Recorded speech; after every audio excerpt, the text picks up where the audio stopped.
Hey guys, welcome back to my channel. Today's video is going to be all about the books that I read in the month of May, so let's jump in. For the month of May, I was able to read 5 books. I don't know why I went into May thinking this is the month. This is the month where I get my mojo back and I read 20 books like I used to 3 years ago, but it's not 3 years ago.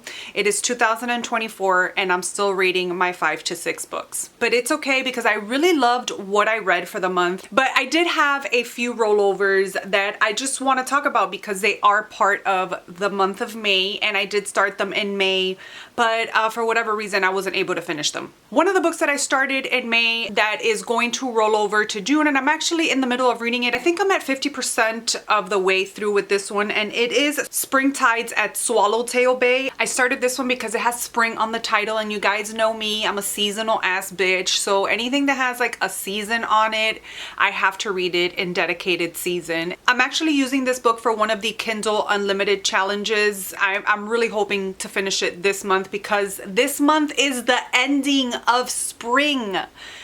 I can't believe we're almost to summer. I mean, technically it's summer because Memorial Day passed, but for me, it starts on the first day. It starts on the summer solstice, okay? So I still have a little bit of time to sneak in some of my spring reading, which is what I'm doing right now. But this is just a cute little cozy romance.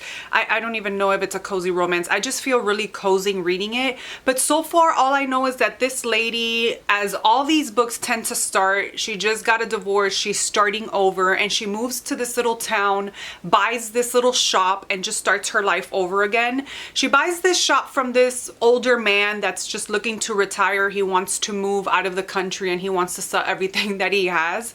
And so she buys this, but it also has like these holiday lets. I just learned what a holiday let is. I guess this book is like from the UK because there's a lot of terminology that I have to look up. Well, a holiday let is like an Airbnb, but not. It's only for holidays. Like you just can't stay there for a business trip. You know how some people rent Airbnbs, but they're not really for vacation. And so these are solely and strictly for vacations. And I think there's like a set amount of days, like you can only go to like 28 days or book it for 28 days or something like that, but it's just for vacationing.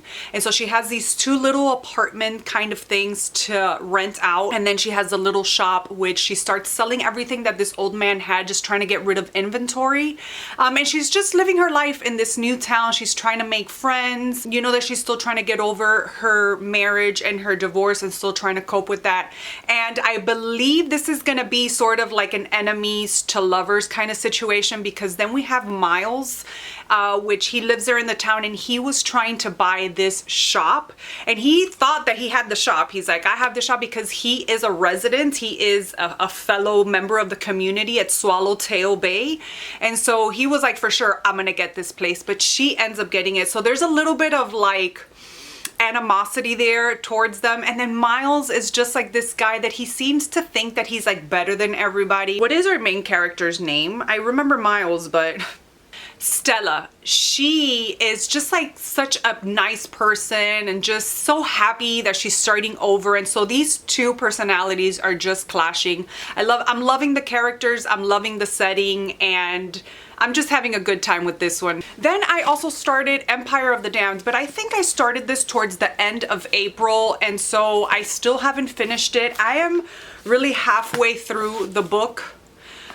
Maybe a little bit, maybe a little bit less than halfway, but I'm loving this one, still loving Gabriel. But I am going to say that we're getting another point of view here. And I don't know who told Mr. Kristoff that we can have Gabriel step aside and not tell part of the story. No, I want to hear every word from Gabriel. But nothing, we're just continuing on with the story with Gabriel and these vampires. I am really hoping to finish this one in June. And then another rollover is World War Z by Max Brooks.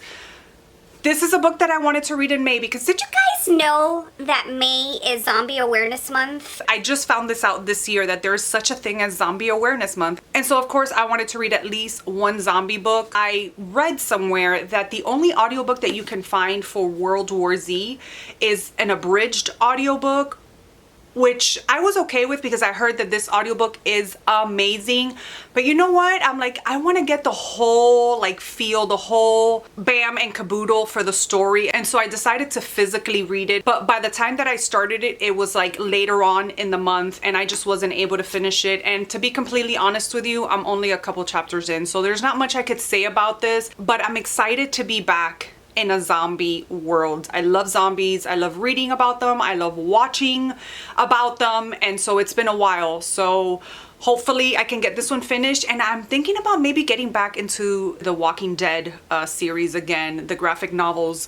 And I have a couple of the books, but we will see. Now on to the books that I actually did finish. Starting off the month, I can finally say that I have finished Different Seasons. I have been reading this for a few years already. I went through this whole thing where I wanted to read each story in its perspective season. If you don't know, this is 4 short stories and they all correlate with a different season. They all give different vibes. And so I was successful in doing so, but I kept forgetting each season to pick this one up. So alas, here we are. I finally finished it.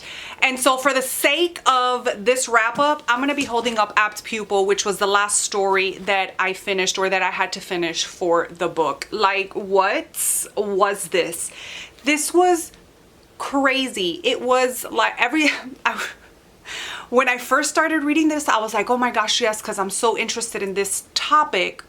But shit got crazy. Here we are following Todd. He gets really good grades. He comes from a good family and he works as a paper distributor. He has a paper route, and on one of his little paper route thingies, he stops at this house and he knocks on this door, and he's there purposefully. Like, he's actually looking for the person that lives in this house, and the person that lives in this house is Mr. Doosander, and he's been evading the law for like decades. He's like trying to hide and live his life undercover because of the past that he has lived.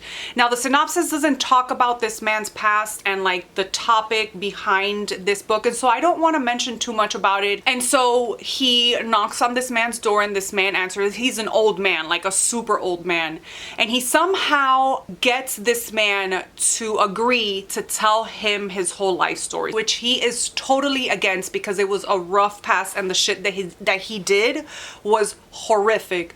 But Todd is like, he gets him. He like sort of forces him to tell him the story, and shit gets crazy because Todd gets so enraveled or enthralled in the story that he starts making Mr. Doosander act out things with like props and stuff, which is crazy.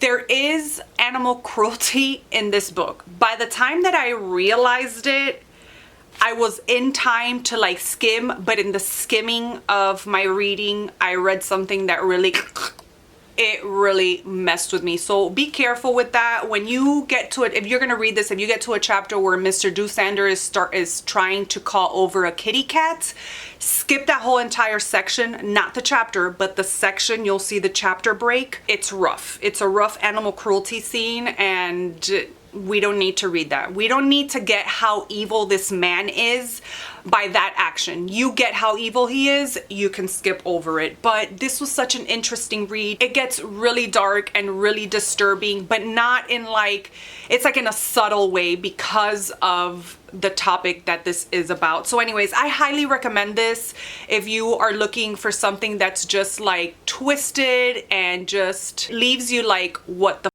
I didn't necessarily rate this specific story in the book. I rated the whole entire collection, I believe, 4 stars because I enjoyed 99% of the stories in here. But if I had to sit here and give this a rating, I would probably give it 4 stars. It was hard to read at times. It can get a little bit slow, but the moments that are like there to slap you in the face, they slap you in the face. Next, I finished Ambrosia by Hamlin Bird. I actually have a vlog where I finish reading this book and I read this book. It's like a weekend reading vlog. Let me know if you're interested in watching it. It still hasn't made it up because I have a hard time uploading vlogs. I don't know what it is. I don't want to say too much about this book because there's things that the synopsis doesn't talk about, which is like one of my favorite things of this book, like an aspect of it. And this book gets really weird and like confusing at times, and I find myself sitting here not knowing how to explain or express the contents of this novel. So basically we are following Travis, I believe his name is. He comes home from the Navy because his mom has passed away, so he's just coming back to that house just to clean up and just sort things out that his mom has left behind. And then one night this group of people show up at his home, and they're basically part of a bureau, a fringe government agency formed from the rubble of Projects Monarch and Stargate. And somehow he becomes involved with all of this, like they seek him out to help with something. At the same time, we have his partner Tara, and she's going away on a trip, and while she's away is when all of this happens. And you know that she has like secrets and stuff that she's been holding onto. And so, but the main part of this book is really following Travis and just this government agency and like the weirdness. Now, the aspect of the book that this, or like the main part of this book, I really can't talk about because it doesn't talk about it in the synopsis, and it was such a surprise for me, and it's one of the parts that I enjoyed the most. Trigger warnings for infertility, because this does have some infertility topics in it. I thought that this book was great. I loved the whole government agency part of it and like the secrets that they're hiding. I loved getting like an insight to that. I love that. I wish I could just go to like different government agencies and like peek in there to see what's being done or what they're hiding. And I feel like I got to experience that with this. Overall, it was an entertaining read. It was unique, and the writing, I really did enjoy the writing. One thing I do want to mention, just in case this vlog never makes it up on my channel, but like doesn't this look like Neil Patrick Harris, like to anybody else? Like, look at him. Every time I would pick up this book, I was just like, I was looking at Neil Patrick Harris. I love, like, the whole vibe of the book was on point. And if you look at this cover, those are the vibes in the story. Like, I feel like it portrays it perfectly. And I'm just gonna point here and tell you that I loved this part of the story. This cover, I love it. If you know me at all, you know that this book was gonna be in my June wrap-up. In which wrap-up? Every single time that I pick up an Emily Henry, I really don't try to be dramatic, but this is just how I really feel. Every time that I pick up an Emily Henry book, I'm like, okay, this is gonna be the one that's gonna be like whatever, you know, like I'm just waiting for that book. I'm waiting for that book that she gives me. I'm really not, because like who wants to read a mediocre book? But I'm just waiting for that book that I read of hers where I'm just like, it was okay. I think this is my favorite one out of all of them. Now that could be just because I just finished it and I read the other books, you know, either a year or more ago. But I've read all of her adult romance books. I have read her young adult sci-fi book, but I haven't read any of her other ones. I've loved each and every single one of these books that I read of hers. Her books are like magic to me. And like I said, I don't know if this is truly my favorite one because it is my favorite one, or if it's my favorite one because it's the one that I have recently read. I would love to sit down with all of her adult romance books and read them back to back to back and finally see which one is my favorite out of all of them. But if I had to say at the moment, it would be this one. Here we're following one of our main characters, Daphne. She is super happy. She lives with her fiance Peter. They've been together, just living their life. She actually moves from where she knows, from where she has all her friends, like her hometown, to Peter's, and they buy a house together, even though the house is really under Peter's name, but they buy it together and it's their home. She has the job of her dream. She's a librarian in the children's section of the library, and she's just all happy and all fantastic until like I think it's like weeks maybe before their wedding. Peter comes and say, hey, I'm actually in love with my childhood best friend and Petra, and we are done, but basically I'm gonna go on vacation with Petra to give you about a week to move out of this house. And she's like, what the hell? So here comes her life tumbling down. She's somewhere where she doesn't know anybody. She doesn't have friends, and whatever friends she does have are friends of his. This is his childhood home, and so everything there is him. And so she finds herself alone and just super sad and needing to find a place. And then we have Miles. Oh my gosh, look, another Miles. Miles Nowak. He is Petra's ex. So Petra leaves this guy to be with her childhood best friend, Peter. Here we have Daphne and Miles just down in the dumps. Miles comes to Daphne with a proposition like, hey, I have an extra room. I know that you're having troubles. I think they run into each other and they're like, hey, you know, whatever. They're like talking. And so he offers her the extra bedroom. They can be roommates. And so she doesn't have anywhere else. So she's like, okay, let's do this. So they become roommates. And at the beginning, they're really not interacting. He's always in his room. He's grieving as well as she is. So they're just living their lives in the same apartment, but they barely see each other until one day they start like interacting more, and they actually get an invitation to these two's wedding. Like, who does that? This is the second book that I read where an ex sends a wedding invitation to the other ex. Like, can we not do that? Like, what makes you think I want to go to your wedding?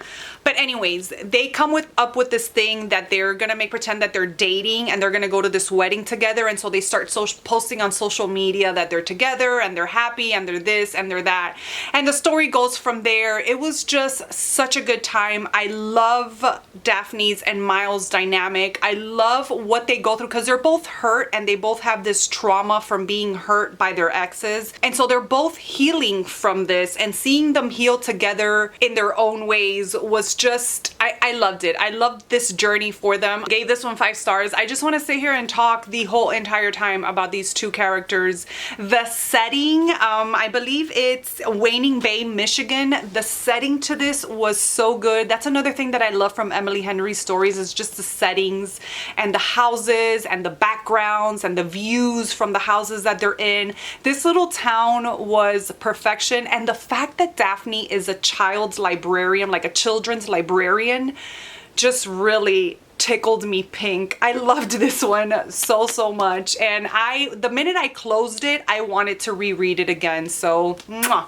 This next book I'm not going to talk too much about because I do have a reading vlog coming out for it. I ended up reading the Pulitzer Prize winner for 2023, Trust. This was so outside of my reading comfort, like so outside. This is by Hernan Diaz. I will say though, because I do want to talk a little bit about the book, but I want to leave the majority of my feelings and my thoughts for the vlog. But I came to read this book because of my fully booked planner. One of the challenges was to read an award-winning book. One thing about me though, I could give a shit about awards, like for music, for books, for movies. Like, I don't care. Like, I just want to enjoy what I enjoy without making anybody the best or the worst. Does that make sense? And so I've never been really keen on like reading award-winning books. I've read them, not intentionally. This was intentional, and I'm so glad. When I went to research award-winning books, this is the first book that popped up on my Google or Bing search. I think I used Bing. And the color of the book and just the whole cover of it really intrigued me, and so I went to read the synopsis. I read that there was sort of like a mystery behind this, and so I said, you know what, I'm gonna give it a try. Lo and behold, I find out right before reading it, I start doing some research towards the author and just more or less like what the Pulitzer is, how do you win it, what are, you know, are there runners up? Because then I wanted to, after reading this, I wanted to read the runners up, but I'm still unsure on how this award works. Come to find out, the author is Argentinian, and one of the things that I want to focus on for 2024 is to read more books by Italian and Argentinian authors. Italian stories, Argentinian stories, not necessarily written by, you know, said authors, but just that have those kinds of like vibes or folklore or anything that has to do with my parents' nationalities. And so when I read that this guy was Argentinian, I felt like it was meant to be. Like, I was supposed to read this book. And so here we are. I read it and I enjoyed it. That's all I'm going to tell you as far as how I felt towards the book. Basically, this is a book about a book. So at the beginning of the novel, we have a story called Bonds. I loved the novel that this book is based on, Bonds. It tells the story of Benjamin and Helen and how they come to meet. We know that Benjamin is sort of just going through life, he doesn't have a lot of emotions towards things. You know that he's a good student, you know that he does what he's supposed to, but he's very quiet, very reserved. Things that he enjoys, he doesn't show much enjoyment for. He's just whatever, he's just being. His dad owns this tobacco company. He has many different locations with tobacco, including Cuba and here and there.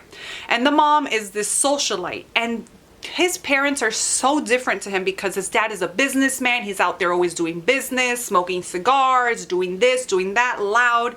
His mom is never alone, always has her friends with her, just this big socialite.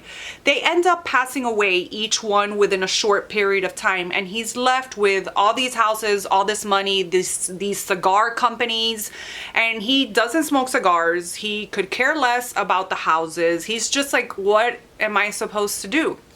But not really. He's just like, whatever, you know, he keeps going to school and doing his thing.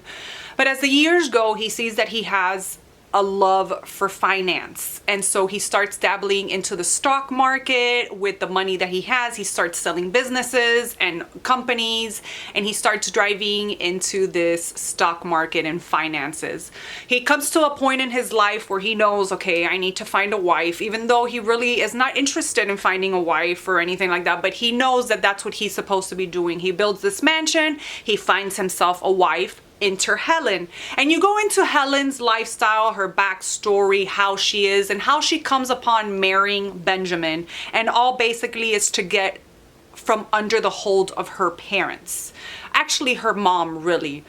So she starts building this life with Benjamin, and there's this whole mystery behind it and this whole story of them two, how they're both like introverts, but he starts dabbling into some stuff for his wife, like she's into music, she becomes a philanthropist, and so whatever, their life just goes and goes.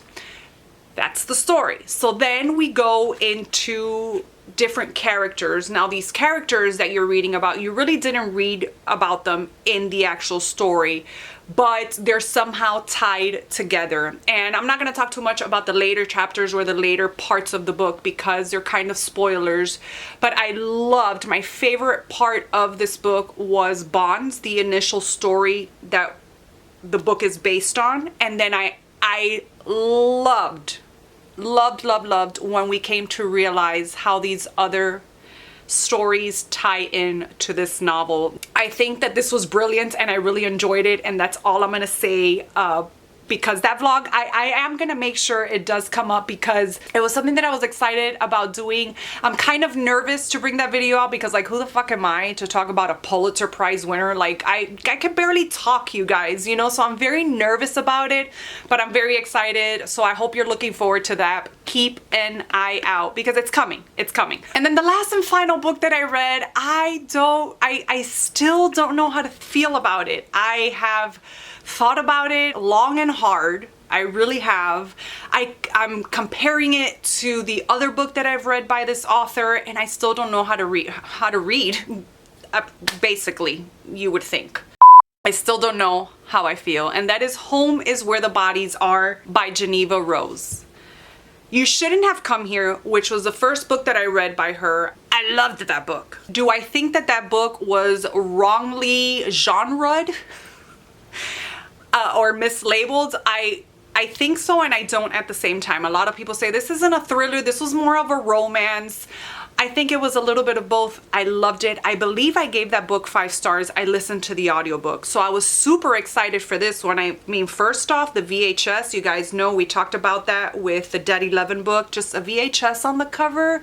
Please, I love that. This book is engaging. Geneva Rose has just a way of writing, for me at least, that just really engages me. I'm really in the story, and that's how I felt about this book. I loved the tone, I loved the characters, I loved the way she story tells.